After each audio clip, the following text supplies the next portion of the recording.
To Oak Creek Chief of Police John Edwards, the Mayor Steve Scafidi, thank you both for joining us this morning. I know this is a hectic and harrowing time. And Chief Edwards, let me begin with you. We just heard Alex say that you're investigating whether or not this is a hate crime.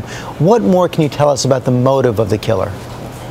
The motive is yet to be determined. I know we're still looking into the background of the individual, working with the FBI. Some search warrants had been served on a residence, and I don't believe that we have the full motive yet. Hopefully, when we meet this morning, we'll be able to come up with some more information as far as what the motive might have been. One of the pieces of information we've learned is that 9/11 tattoo on his arm?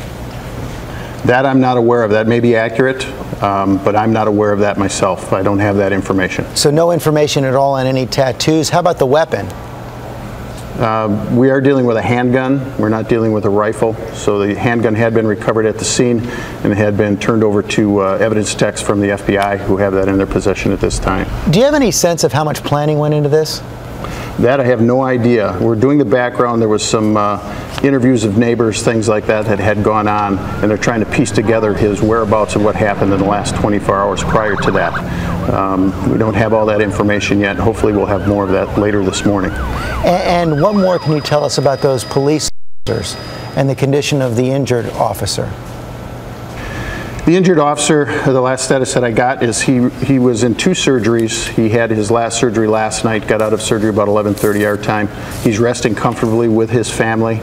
He received between 8 and 9 gunshot wounds to some of his extremities and also to the cheek area and the neck.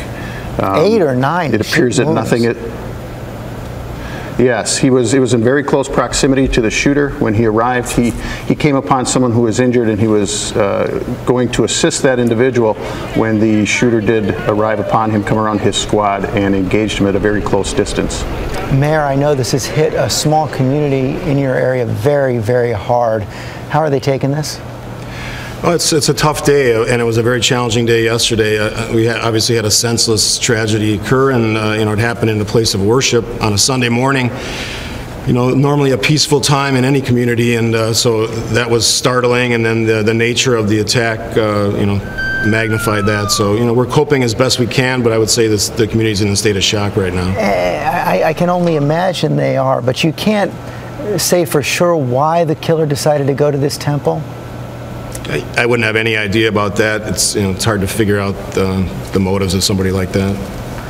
Well, we're all feeling for you this morning. We know this has hit your community so hard, and we know you have a lot of work to do. Thanks for sharing your thoughts with us this morning. You're welcome. Thank you.